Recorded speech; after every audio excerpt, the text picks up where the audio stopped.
और जो पड़ोसन के द्वारा लिया गया बच्चा था देवी धुंधली ने, उस बच्चे का नाम विद्वानों ने रखा धुंधकारी। क्या नाम? धुंधकारी। धुंधकारी का मतलब होता है जिसके कार्य अच्छे ना हो, जिसके कार्य धुंधले हो, वही बालक है धुंधकारी। मेरे भाई भाई तुम जो बड़े प्रसन्न हैं, धीरे धीरे धीरे धीरे एक दिन ऐसा हुआ, जो धुंधली की गोद में बालक था वो बहुत जोर से रो रहा है, क्योंकि वो बच्चा भूखा था। अब दुग्ध वही माँ कराएगी जो माँ बनी होगी, है ना। जिसने बच्चे को जन्म ही नहीं दिया है, वो यदि चाहे कि मैं किसी के बच्चे को स्तनपान करा दूं, तो वो लोग करा पाएगी? नहीं कराएगी, बच्चा रोता रहेगा।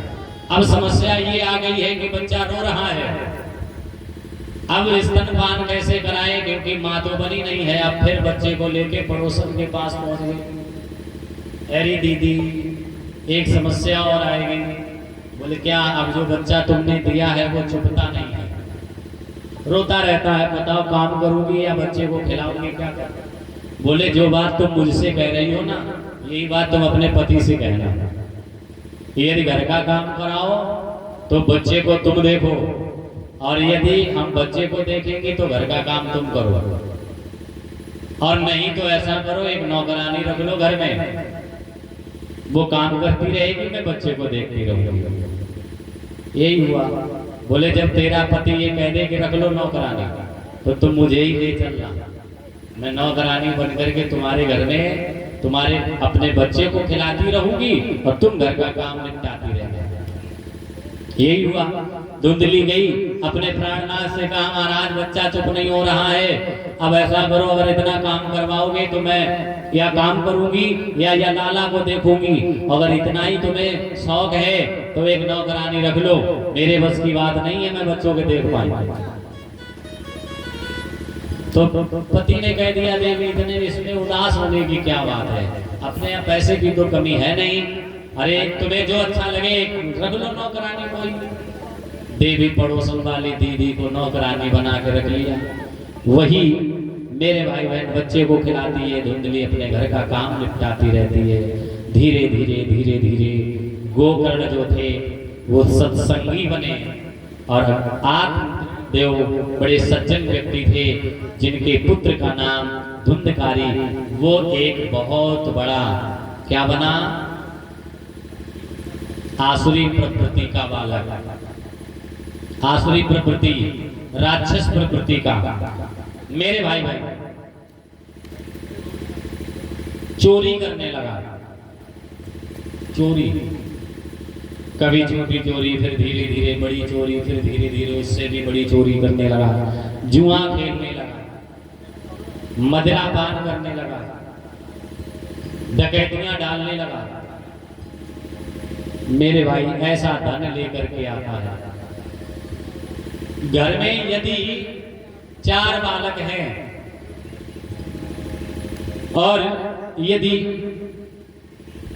3 बच्चे अपने अच्छे हैं, 3 बच्चे बढ़िया हैं, समाज को समाज माने, घर को घर माने, माता पिता को माता पिता माने, भाई को भाई माने, बहन को बहन माने, रिश्ते नातों को रिश्ते नाते माने, लेकिन उन्हीं 4 में से यदि एक बालक यदि खराब निकल जाए तो मेरे भाई माँ बाप का किया कराया सब बेकार हो जाएगा, सब बेकार।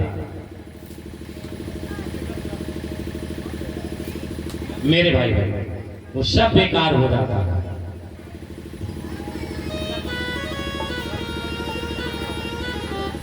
यदि 3 बच्चे लायक हैं और एक बच्चा नालायक है तो सब बर्बाद कर देगा। कितना भी घर में मेहनत करो, कितना भी परिश्रम करो, सब बेकार हो जाता है मेरे भाई, सब बेकार। ऐसी कथा दर्शन कराई मेरे भाई भाई। कोई कहे गुटका ते दांत दर्द ठीक हो, तो अगर दांत वैसा लोग बोलते हैं कि दांत में दर्द हो, हाँ अब देखो ऐसी बात वही लोग कहेंगे, ध्यान से सुनना, जो गुटखा खाते होंगे, हाँ वही कहेंगे, लोग कहें गुटका के खानते दांत दर्द ठीक हो, और चाय के पिए से थोड़ा मन फ्रेश होते हैं। चाय के बहुत से लोग ऐसे होते हैं, बोले जब सुबह को बिस्तर छोड़ते हैं ना तो उनको सबसे पहले चाय की याद आती है, हाँ उसके बाद ही जाते हैं। और जब तक दिन में 3-4 चाय नहीं पी लेते तब तक आनंद नहीं आता है। मेरे भाई ये चाय भी एक नशा है। मेरे भाई सिगरेट के पिए थे थोड़ा फोकस बने हमारे। बहुत से लोग सिगरेट जारी से पिए थोड़ा फोकस बनते हैं, लोग दिखे गरीब बड़ी बढ़िया तुम तो सिगरेट पिए, चकाचक व्यवस्था है यार तुम्हारी। हाँ लोग इसी शौक में पी रहे हैं, मेरी तारीफ करेंगे लोग यार सिगरेट पी रहे हैं। हाँ मेरे भाई सिगरेट के पिए से फोकस हमार बने, और के पैसा से कबो कबो खाते हैं। बहुत से चालाक लोग होते हैं कि वो गुटखा तो खाते हैं परंतु अपने पैसे से गुड़िया नहीं खरीदेंगे। अब पड़ोसी निकल के गया भैया लाओ तो थोड़ा, हाँ अपना उसी में से आधा हिस्सा बना लिया। ऐसे भी खाने वाले लोग हैं। मेरे भाई बहन जुआ और मदिरा की तो बात विचित्र बड़ी, जुआ और मदिरा की तो बात विचित्र बड़ी, इनके घर द्वार बड़ी जल्दी बिक जाते हैं, इनके घर द्वार बड़ी जल्दी बिक जाते हैं। व्यसन तो अनेक नारायण बखान करे, व्यसन तो बहुत है, व्यसन तो अनेक नारायण बखान करे, एक के करे से घर पूरो मिट जाते हैं, एक के करे से घर पूरो मिट जाते हैं। मेरे भाई अब ये घर में जितना धन था, धुंधकारी के जितना धन था सब इसने जुए में बर्बाद, मदिरा में सब बर्बाद कर दिया। अब धन घर में रहा नहीं। मेरे भाई एक दिन डंडा लेकर के अपने पिताजी के पास में पहुंच गया, कहा पिताजी धन कहाँ रखा छुपा करके मुझे बताओ। आत्मदेव जी कहने लगे बेटा धन तो मेरे पास है नहीं, जितना धन था वो तुमने सब बर्बाद कर दिया, अब धन तुम्हें कहां से दूं? बोले पिता ये तुम मुझे धन नहीं बताओगे तो मैं तुम्हारी डंडे से खबर लूंगा। तो पिता को बड़ा दुख हुआ। जब बालक अगर अपने पिता से ये कहे कि मैं तुम्हारी डंडे से खबर लूंगा तो पिता को बड़ा दुख होता है। अरे जिस बच्चे के लिए मैंने दिन रात एक कर दिया, जिन बच्चों के पालन पोषण में मैंने इतनी मेहनत इतना परिश्रम किया, और वही बच्चे यदि हमसे ये कहें कि मैं तुम्हारी डंडे से खबर लूंगा, उस बाप को जीते जी मरने के समान हो जाता है, मरने के समान। मेरे भाई आत्मदेव जी ने कहा बेटा धन नहीं है। अब तो ये डकैतियां डालने लगा।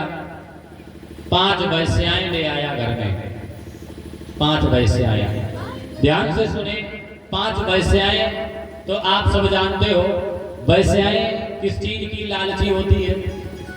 धन की लोभी। वैश्याएं तो धन चाहती है। बड़े बड़े राजा महाराजा पहले के समय के अपने यहाँ पर महलों में मुजरा कराया करते थे, है? राजा महाराजा सिंहासन पर बैठ जाते थे और फिर वैश्याओं को बुलाते थे। फिर 2 साखी आती थी हाथों में मदिरा की बोतल लेकर के, उनको साखी बोला जाता था। 2 घुट पिला दे साखिया बाकी मेरे पे रोड दे। हे भगवान। मेरे भाई बहन तो वो साखी आया करती थी, डाला करती थी, तब वैश्याओं से वो राजा कहता था कि अब नाच के दिखाओ, और खूब उनको धन देता था। राजा महाराजाओं के रजवाड़े चले गए इसी चक्कर में, लेकिन हासिल कुछ भी नहीं हुआ। मेरे भाई ये व्यसन होता है। 5 वैश्याएं ले आया। अब मैं आपको अध्यात्म में बताऊं कि ये 5 वैश्याएं कौन है, और जो जीव इन 5 वैश्याओं में फंस जाता है मेरे भाई, उसी कि तड़प तड़प करके मृत्यु होती। पहली वैश्या कौन है? बोले काम। काम, क्रोध, मद, लोभ और मोह, ये 5 वैश्याएं हैं और ये सबके अंदर है। परंतु इनमें जो आसक्त हो जाता है वही जीव धुंधकारी है। हमें आसक्त नहीं होना चाहिए मेरे भाई बहन। अब आसक्त कौन होता है ये भी सुन लीजिए मेरे भाई बहन। बताया गया है श्रवण, अपने 5 ज्ञानेंद्रियां होती हैं, 5 कर्मेंद्रियां होती हैं। जिससे ज्ञान का अनुभव हो उसको कहते हैं ज्ञानेंद्रिय, और 5 जिनसे कर्म किया जाता है वो होता है कर्मेंद्रियां। तो ज्ञानेंद्रिय जिससे हमें ज्ञान का अनुभव हो, जैसे नाक। नाक से क्या होता है, क्या अनुभव होता है? नाक का काम क्या है? अच्छा और बुरा बताना। जैसे मान लीजिए कोई बदबू आ रही, कहीं दुर्गंध आ रही है कहीं से, तो सबसे पहले उस दुर्गंध को कौन लेता है? कौन लेता है? नाक ही तो लेती है। हाँ? और नाक अपने अंदर उस दुर्गंध को लेती है तो व्यक्ति को पता चल जाता है कहीं से दुर्गंध आ रही, तुरंत वो अपने नाक को ढक लेता है मेरे भाई। अब दूर से कहीं से आवाज आई है, अब उस दूर की आवाज को किसने सुना? सुनने का काम किसका है? कानों का। तो कानों को आवाज हो जाता है कहीं से आवाज आ रही है तो कान सुनते हैं, इसका है श्रवण मेरे भाई। आंखों का काम क्या है? बोले जो हमें दिखाई देता है, क्या अच्छा दिख रहा है और क्या बुरा दिख रहा है, ये कौन बताता है? ये मेरी आंखें हमें बताती हैं। तो ये आंख ने काम किया है। दूसरा गंध, नासिका का काम है सुगंध को लेना, कानों का काम है सुनना, आंखों का काम है देखना। रस का काम किसका है? रस कौन लेता है? बोले जीभ। जीभ बताती है कि ये खट्टा है या मीठा है, ये जीभ बताती है मेरे भाई भाई। गंध, स्पर्श, स्पर्श कौन बताता है? बोले त्वचा।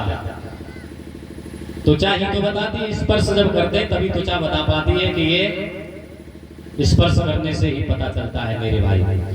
तो श्रवण, रूप, रस, गंध, स्पर्श, नाक, आंखें, जीभ और नाक, आंखें, जीभ, त्वचा और कान, ये 5 कर्मेंद्रियां हैं, ज्ञानेंद्रियां हैं जिससे अनुभव होता है मेरे भाई। अब आता है सुनता क्या है, कानों ने क्या सुना है मेरे भाई। जैसे होता क्या है कि बिनु पग चले सुने बिनु काना। ऐसा कौन है जो जिसके पैर नहीं है और फिर भी चल रहा है, कान नहीं है फिर भी सुन लेता है? ऐसा कौन है? बोले ऐसा है सर्प। सांप के कान नहीं होते हैं और पैर भी नहीं होते हैं, लेकिन फिर भी वो सुनता भी है और चलता भी है। बिनु पग चले सुने बिनु काना। हाथ भी नहीं है तो कर्म भी करता है मेरे भाई भाई। तो कान ना होने पर भी वो सर्प सुन लेता है। कैसे? वो धमक से सुन लेता है, आवाज से सुन लेता, आभास हो जाता है कि कोई आ रहा है मेरे भाई। तो सांप जो पकड़ करके गांव में लाता है तो फिर देखा होगा आपने, वो बीन बजाता है, बीन। और वो बीन बजा के डलिया में हाथ मारता है, वैसे सर्प खड़ा हो जाता है और फिर उसी बीन की आवाज को वो धमक से सुनता है और आंखों से देखता है। जैसे जैसे वो बीन को घुमाता है वैसे वो अपना सिर भी इधर उधर घुमाने लगता है। तो आंखों ने देखा मेरे भाई भाई, आंखों ने देखा तो वो झूमने लगा। यदि उसी सर्प की मणि को ले लिया जाए तो सर्प को बड़ा क्रोध आता है। और पहली वैश्या क्या थी? मैंने बोला क्रोध। तो सर्प को क्रोध किस बात पर आया कि उसकी मणि ले ली किसी ने। तो वो मणि के वियोग में तड़प तड़प फन मार मार करके अपना प्राणांत कर देता। दूसरा आया, मोह में कौन फंसता है? बोले मोह में फंसता है पतंगा। देखा आपने पतंगा? बरसात के मौसम में तमाम पतलैया आती हैं, है ना, कावन में पतलैया ही बोलते हैं उसको। पहले मिट्टी के तेल के दीपक जलते थे, तो वो बार बार आती थी दीपक की रोशनी को देख करके, और उसी दीपक के पास बराबर आकर के इधर उधर बढ़ाने लगती थी चारों तरफ, क्योंकि उनको दीपक का प्रकाश जो लौ है वो बहुत अच्छी लगती थी, क्योंकि वो दीपक के प्रकाश में आसक्त हो जाती थी। लेकिन वो ये भूल जाती थी कि यदि जरा भी स्पर्श हो गया उस दीपक की लौ से तो तड़प तड़प करके मरना भी पड़ेगा, पंख जल जाते हैं और वो नीचे गिर जाते हैं। तो व्यक्ति को पतंगा जो होता है वो मोह में मर जाता है दीपक की लौ में। उसके बाद में आता है, बोले लोभ में कौन मरता है? लोभ में, वो लोभ में भमरा मरता है। भमरा देखा? भमरा कैसा होता है?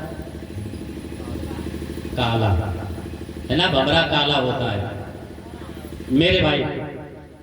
तो भमरा रस लेता, पराग लेता है मेरे भाई भमरा, उसको वो जाता है दौड़ता हुआ और कमल के पुष्प पर जाकर के बैठ जाता है, और उसके कमल के पुष्प का पराग उसे इतना अच्छा लगने लगता है, इतना अच्छा लगता है। कमल के पुष्प की एक विशेषता और होती है कि जब सूर्य निकलता है तो वो खिल जाता है, और जब सूर्यास्त होता है तो बंद हो जाता है। अब भमरा बैठ तो गया कमल के पुष्प पर, लेकिन इतना आसक्त हो गया, इतना आसक्त हो गया है कि वो ये भूल गया है कि अब सूर्यास्त होने वाला है। और जैसे ही सूर्यास्त हुआ कमल के पुष्प में वो भमरा बंद हो गया, और उसी में वो तड़प तड़प तड़प तड़प करके मर जाता मेरे भाई। उसके बाद में अगली वैश्या है मद। मद माने होता है अभिमान, घमंड। किसी न किसी को किसी न किसी पर अभिमान अवश्य है। हाजी की ना जी? हाजी मेरे भाई। भमरा के बाद में मद में कौन मरता है? बोले मद में मरता है मृग। मृग माने हिरण। हिरण को कस्तूरी पर बड़ा अभिमान होता है, बहुत घमंड होता है, लेकिन जब उसकी सुगंध आती है तो वो उस सुगंध पर इतना आसक्त हो जाता है, वो ये भूल जाता है कि ये सुगंध हमारे ही पास से आ रही है। तो उसको ध्यान ही नहीं रहता कि वो सुगंध मेरे ही पास से आ रही है। वो सुगंध में इतना पागल हो जाता है। और मेरे भाई, कस्तूरी कुंडल वसे मृग ढूंढे वन माए। अब वो वन में घूमने लगता, ढूंढ रहा है उस सुगंध को, कहां से आ रही, भाग रहा है, बहुत भाग रहा है, इधर उधर भागता हुआ जा रहा है। इतना घमंड आ रहा है कि अरे जो मणि, जो कस्तूरी मेरे पास है, अब मेरे अलावा और किसके पास हो सकती है। अब वो इस चक्कर में ढूंढ रहा है, उसे इस बात का घमंड है, और वो ढूंढता हुआ बढ़ रहा है, लेकिन उसको मिली नहीं। तो घमंड में वो अपने प्राण त्याग देता, तरफ तरफ करके वो भी मर जाता है। अगली वैश्या है काम। काम पे कौन मरता है? बोले काम पे मरता है हाथी। हाथी, बड़े बड़े जंगलों में हाथी का जब शिकार किया जाता है तो हाथी कैसे मारा जाता है? देखो, एक काठ की हथनी बनाई जाती है। कामी हाथी जो होता है वो मदमस्त होकर के घूमने लगता है ना। तो एक काठ की हथनी बनाई जाती है, और हथनी बना करके तैयार की गई। पकड़ने वाले जो होते उन्होंने जमीन में एक बहुत बड़ा गड्ढा खोदा, और उस गड्ढे पर छोटी छोटी लकड़ी डाल दी और उसको पाट दिया, और उसी गड्ढे के ऊपर ले जाकर के हथनी लकड़ी की जो होती थी काठ की, उसको खड़ा कर दिया जाता था रात में। मदमस्त हाथी, मद में अंधा मेरे भाई बहन, काम में अंधा हाथी जाता है और सोचता है कि लाओ इस हथनी का स्पर्श करूं, और जैसे ही वो हथनी का स्पर्श करने के लिए आगे बढ़ता है वैसे ही वो गड्ढे में गिर जाता है और तड़प तड़प तड़प तड़प करके मर जाता है। व्यक्ति, ये पांचों वैश्याएं सबके पास में ऐसा कोई भी व्यक्ति नहीं जिनके पास 5 वैश्याएं ना हो। काम, क्रोध, मद, लोभ, मोह ये सबके पास में है, लेकिन इनमें जो ज्यादा आसक्त हो जाता है वही मेरे भाई तड़प तड़प करके मरता है। अब आप कहोगे कि महाराज क्रोध की बात कही कि क्रोध नहीं करना चाहिए व्यक्ति को। सत्य बात है, सब लोग यही करते, भैया गुस्सा ना करा करो। अब गुस्सा ना करें तो और क्या करें? गुस्सा भी अकारण नहीं करना चाहिए। अब मान लो तुम्हारे गाल पे किसी ने एक तमाचा मार दिया है तो तुम क्या करोगे? गुस्सा नहीं करोगे। अगर आपने गुस्सा नहीं किया तो वो दूसरी तरफ मार देगा। इसलिए अकारण क्रोध नहीं किया जाता है। प्रेम से कहो राधे राधे। 5 वैश्याएं ले आया। 5 वैश्याएं धन की लालची थी तो डकैती न डालने लगा। मेरे भाई धन घर में जो भी था बर्बाद कर दिया। एक दिन माँ के पास गया डंडा लेकर के, कहा माँ मुझे धन चाहिए। माँ ने मना कर दिया, बेटा धन तो है ही नहीं, तुम्हें कहां से दूं? मेरे भाई बहन वो वैश्या माँ डर गई, बोले बेटा रात में नहीं सुबह बता दूंगी धन कहाँ रखा है। माँ रात में ही जाग गई, बिस्तर को छोड़ दिया, जंगल की तरफ दौड़ती हुई जा रही, पीछे पीछे बढ़ती जा रही, देखती जा रही कहीं धुंधकारी आ तो नहीं रहा है। आगे कुआं पड़ा, कुएं में गिर करके बेचारी प्राणांत कर लेती है। 5 वैश्याएं प्रतीक्षा कर रही थी धुंधकारी धन लेकर के आ रहा होगा। तब तक ये डकैती डाल करके बहुत सारा धन लाया। 5 वैश्याओं ने धुंधकारी से कहा कि अरे भैया आज तुम्हारे लिए मैंने बिस्तर लगा दिया है, इस बिस्तर पर विश्राम करो। धुंधकारी लेट जाता है। मेरे भाई 5 वैश्याएं आपस में विचार करने लगी, धन इनके पास है नहीं, पर ये धन लाता कहाँ से है। मेरे भाई बहन आपस में विचार कर रही हैं। तब तक एक कह रही है, मेरी बहना तुम्हें नहीं पता है ये धन कहाँ से आता है? मेरे भाई ये ठगी डकैती का पैसा अपना प्रभाव दिख लाएगा, और ये जाएगा सो जाएगा, साथ में हमें ले जाएगा, साथ में हमें ले जाएगा मेरी बहना।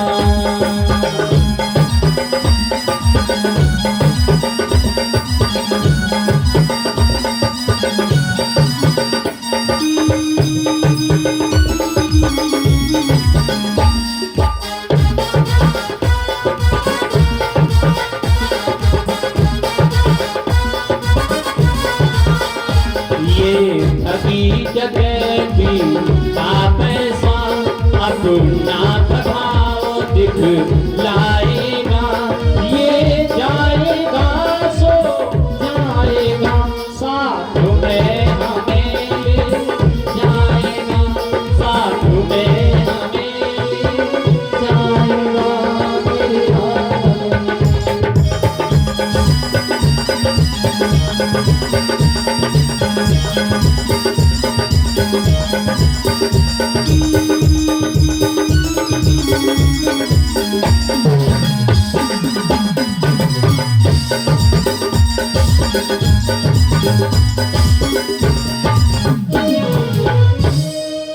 बोले ये डकैतियां डाल करके ला रहा है।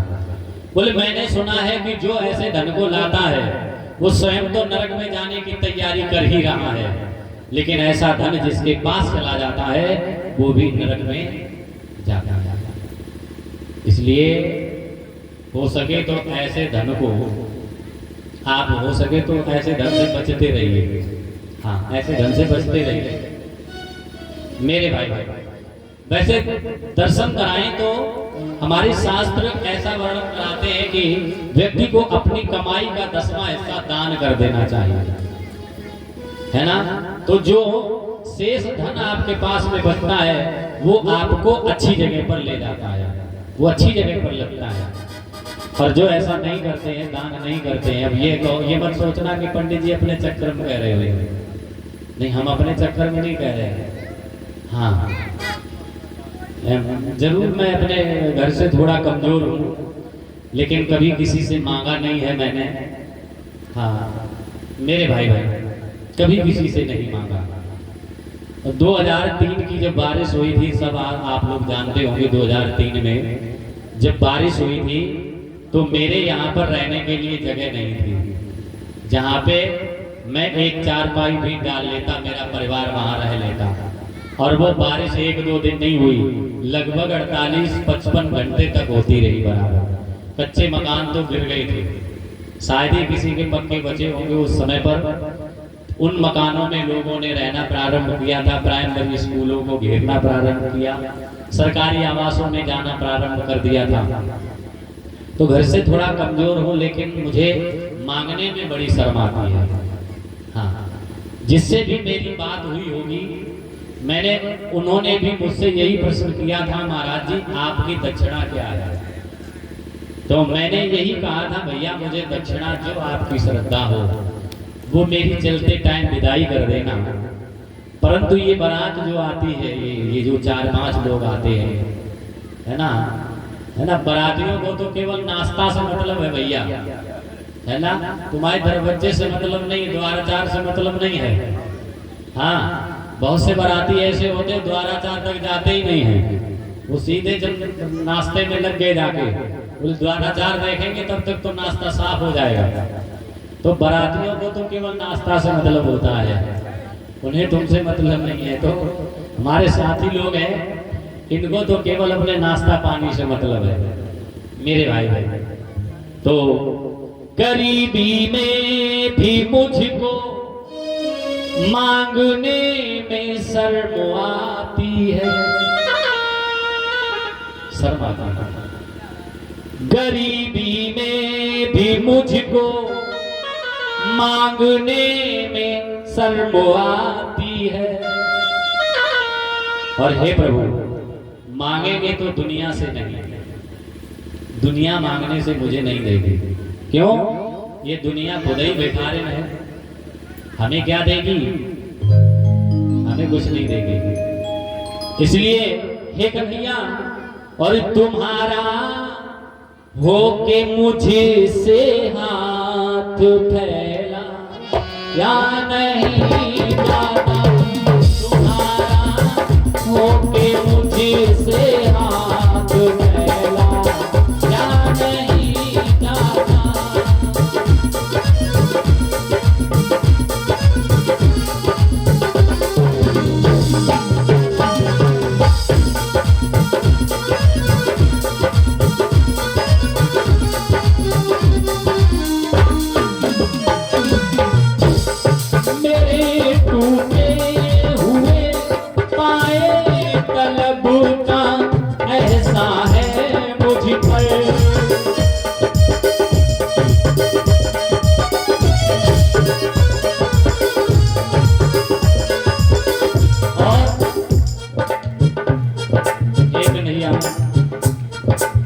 जब से तेरा साथ मिला है, तब से जीवन में किसी प्रकार की अभी तक तो कमी नहीं आई है। जो भी मांगता हूँ किसी से कहता हूँ, और ऐसा नहीं है सुनता नहीं है, सुनता भी है मेरे भाई, सुनता भी है। ये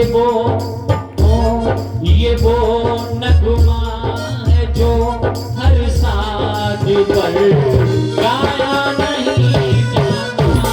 ये वो नगमा है जो हर साज पर गाया नहीं जाता।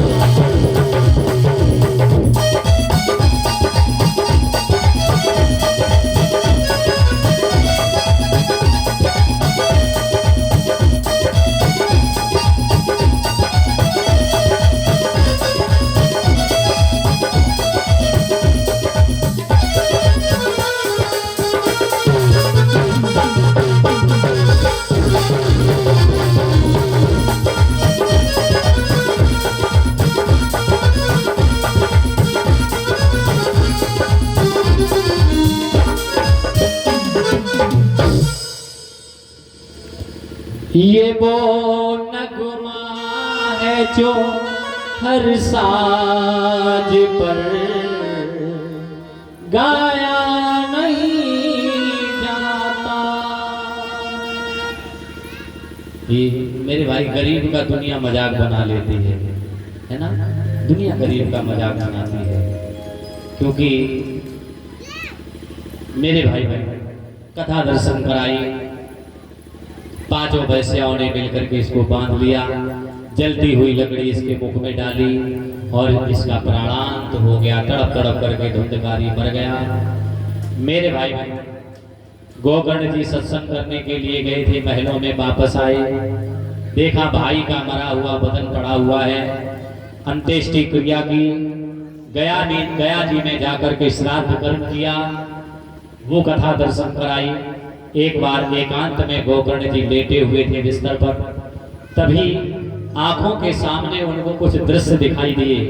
कभी बकरा बन करके कोई दिख रहा है, कभी सूकर बन करके कोई दिख रहा है, कभी नाना प्रकार की आवाजें सुनाई दे रही हैं। गोकर्ण जी को डराने का प्रयास किया जा रहा है।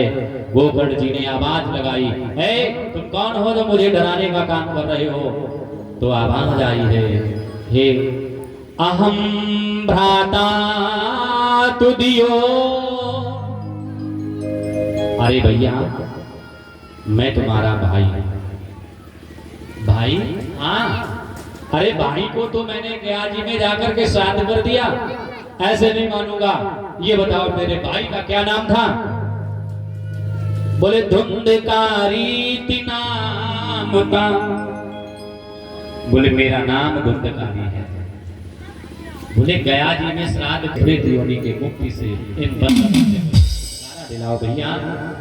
अब गोकर्ण जी चक्कर में पड़ गए, प्रेत योनि में भाई चला गया, उसको प्रेत योनि से मुक्त कैसे